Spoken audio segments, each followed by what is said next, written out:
નમસ્કાર, વેધર અપડેટમાં આપનું સ્વાગત છે અને આપની સાથે હું છું પ્રદીપ।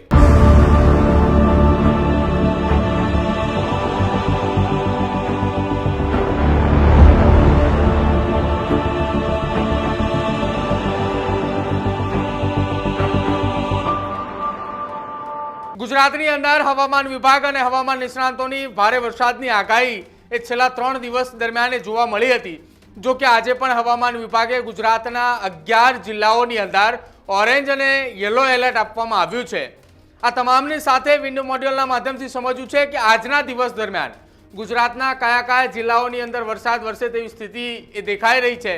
જો કે ગઈકાલથી એ પોરબંદર અને દ્વારકાના દરિયાની અંદર કરંટ જોવા મળ્યો હતો। મોજા પણ એ દરિયા કિનારે એ ઊંચી હાઈટ સાથે ઉછળી રહ્યા હતા।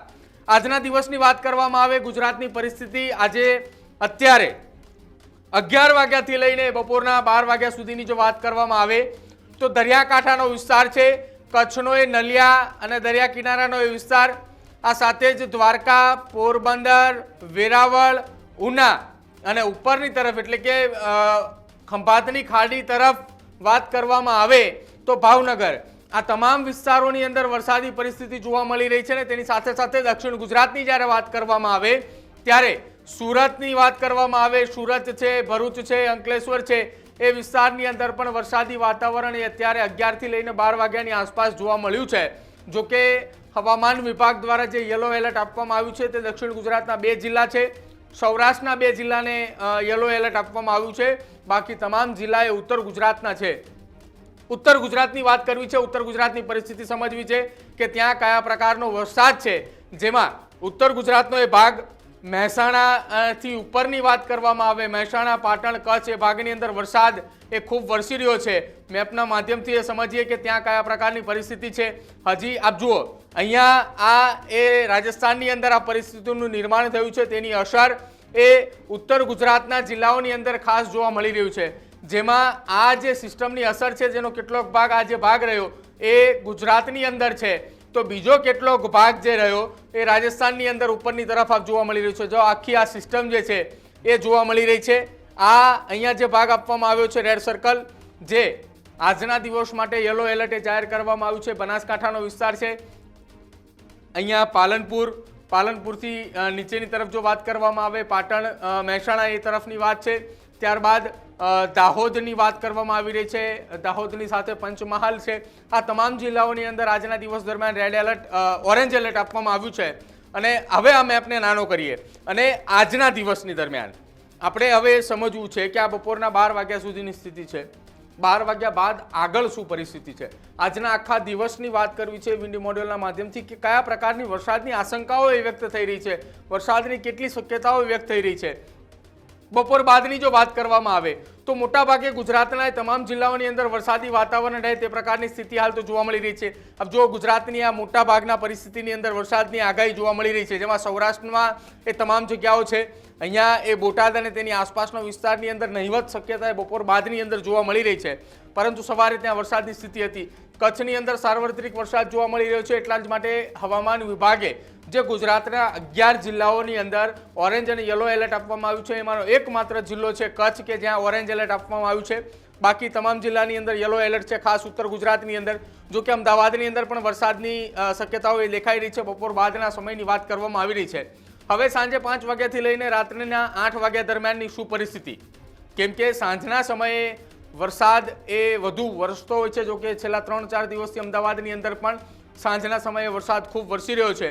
હવે 5 વાગ્યાથી લઈને 8 વાગ્યા સુધીની વાત કરવી છે, જેમાં પરિસ્થિતિ એની એ જ પ્રકારે ક્યાંક જોવા મળતી એવું લાગી રહ્યું છે, એટલે કે બપોર પછીથી લઈને સાંજના 8 વાગ્યા સુધી હવામાન વિભાગે જે આગાહી કરી છે, યલો એલર્ટ અને તે પ્રકારની સ્થિતિ વાત કરી છે, જેમાં 8 વાગ્યા સુધીની આસપાસ પહોંચીએ ત્યારે આપ જુઓ ઉત્તર ગુજરાતના ભાગોની અંદર ખૂબ વરસાદ દેખાઈ રહ્યો છે। આ ઉત્તર ગુજરાતનો એ ભાગ છે કે જ્યાં વરસાદી સિસ્ટમ વધુ એ સક્રિય હોય તેવું લાગી રહ્યું છે, એટલે કદાચ એ વિસ્તારની અંદર વધારે વરસાદ પડે। સાથે સૌરાષ્ટ્રની અંદર જો વાત કરવામાં આવે તો સવારથી ને દ્વારકા અને પોરબંદર પંથકની અંદર વરસાદી માહોલ જોવા મળી રહ્યો છે। હવે આ આજના દિવસ દરમિયાનની વાત કરવામાં આવી હતી, જેમાં હવામાન વિભાગ દ્વારા જણાવ્યું હતું કે 11 જિલ્લા, જેમાં 1 જિલ્લાની અંદર ઓરેન્જ એલર્ટ છે, બાકીના તમામે 10 જિલ્લાની અંદર યલો એલર્ટ વાત કરવામાં આવી છે। અને વરસાદની સ્થિતિ એ વિન્ડી મોડ્યુલના માધ્યમથી સમજીએ। હવે હવામાન વિભાગની આગાહી. હવામાન વિભાગે કયા કયા જિલ્લાની અંદર ઓરેન્જ અને યલો એલર્ટ આપવામાં આવ્યું છે, ત્યારબાદ કયા વિસ્તારની અંદર ઓછી વરસાદની શક્યતાઓ વ્યક્ત કરવામાં આવી છે, આ તેની વાત કરવી છે.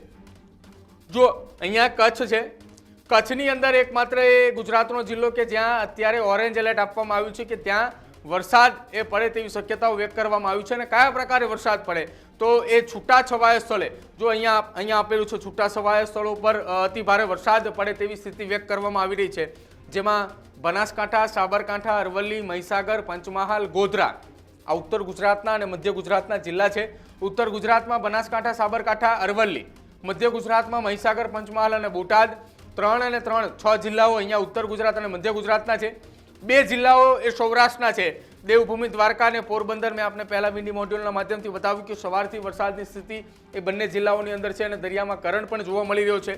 હવે દક્ષિણ ગુજરાતની વાત કરવામાં આવે, નવસારી, વલસાડ, ત્યાં પણ પરિસ્થિતિ એ જ પ્રકારે છે.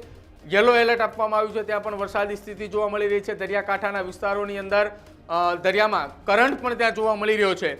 અને બાકીના એ તમામ એ જિલ્લાઓની જો વાત કરવામાં આવે તો હવામાન વિભાગે એ શક્યતા એ ઓછી બતાવી છે વરસાદની અંદર, કે ત્યાં વોર્નિંગ નથી આપવામાં આવી. પરંતુ આજે એ લગભગ 12 વાગ્યા બાદનો જે ફોરકાસ્ટ આવે છે, 12 વાગ્યા બાદની જે હવામાન વિભાગની આગાહી આવે છે, એની અંદર આ મેપ કદાચ બદલાય તો શક્યતાઓ એ દેખાઈ રહી છે. કેમ કે વિન્ડી મોડ્યુલના માધ્યમથી બપોર બાદના સમયગાળાની અંદર અમદાવાદ, પાટણ, મહેસાણા, ગાંધીનગર અને ખેડામાં પણ વરસાદની સ્થિતિ દેખાઈ રહી છે. અને સૌરાષ્ટ્રમાં દેવભૂમિ, દ્વારકા, પોરબંદરની સાથે જૂનાગઢ, સોમનાથ અને અમરેલીની અંદર પણ વરસાદની સ્થિતિ દેખાઈ રહી છે. તો કદાચ એ મેપ આ જે આપવામાં આવ્યો છે હવામાન વિભાગ દ્વારા, જે આગાહી કરવામાં આવી છે, એ આગાહીની અંદર વાતાવરણ પ્રમાણે બદલો પણ આવે તો કદાચ નવાય નહીં. પરંતુ નહિવત શક્યતાઓ અત્યાર સુધીની જો વાત કરવામાં આવે, હવામાન વિભાગે ગઈકાલે જે 7 દિવસની આગાહી કરી હતી એ પ્રમાણે આ સૌરાષ્ટ્રના જિલ્લાઓની વાત કરવામાં આવે, સુરેન્દ્રનગર, મોરબી, જામનગર, રાજકોટ, જૂનાગઢ, ગીર સોમનાથ, અમરેલી, ભાવનગર અને બોટાદ, જ્યાં વરસાદની શક્યતા ઓછી છે. મધ્ય ગુજરાતની અંદર અમદાવાદ, ખેડા, આણંદ, વડોદરા, ગાંધીનગરની અંદર વરસાદની શક્યતા ઓછી. ઉત્તર ગુજરાતમાં પાટણ અને મહેસાણામાં વરસાદની શક્યતા ઓછી. દક્ષિણ ગુજરાતની વાત કરવામાં આવે, છોટાઉદેપુર, વડોદરા, ભરૂચ, નર્મદા, સુરત, તાપી અને ડાંગ, ત્યાં વરસાદની શક્યતા ઓછી છે. પરંતુ હાલ જો અત્યારની પરિસ્થિતિની વાત કરવામાં આવે તો ગુજરાતમાં 4 જિલ્લાઓ, જેમાં દેવભૂમિ, દ્વારકા, પોરબંદર, નવસારી અને વલસાડ, આ 4 જિલ્લાઓની અંદર દરિયામાં કરંટ જોવા મળી રહ્યો છે. માછીમારોને દરિયો ન ખેડવા માટે સૂચનાઓ પણ આપવામાં આવી હતી. અને જે માછીમારો દરિયાની અંદર હતા તેમને પરત એ કિનારા ઉપર બોલાવવા માટેની પણ સૂચનો આપી દેવામાં આવ્યા હતા. પરંતુ આજના દિવસ દરમિયાન જે વિન્ડી મોડેલના માધ્યમથી આખા દિવસ દરમિયાન કચ્છની અંદર જે ભારે વરસાદની સ્થિતિ જોવા મળી હતી, એને લઈને કચ્છને યલો એલર્ટ આપવામાં આવ્યું છે. બાકી ઉત્તર ગુજરાત, મધ્ય ગુજરાત, સૌરાષ્ટ્ર અને દક્ષિણ ગુજરાતના કેટલાક જિલ્લાઓની અંદર યલો એલર્ટ આપવામાં આવ્યું છે. તમારા વિસ્તારની અંદર કયા પ્રકારનો વરસાદ છે, વરસાદની પરિસ્થિતિ તમારા વિસ્તારની અંદર કેવી જોવા મળી રહી છે, કેટલા ઇંચ વરસાદ પડ્યો, અથવા તો વરસાદને લઈને કયા પ્રકારની સ્થિતિનું નિર્માણ તમારા વિસ્તારમાં થયું છે, આ અમારા કમેન્ટ સેક્શનની અંદર જરૂર જણાવજો. અને આજે બપોર બાદ વરસાદની કયા પ્રકારની પરિસ્થિતિ છે, કયા કયા વિસ્તારની અંદર વરસાદ વરસશે, એ સાંજના ફોરકાસ્ટ સાથે ફરી મળીશું. ત્યાં સુધી રજા આપજો. જોતા રહેજો ન્યૂઝરૂમ. નમસ્કાર.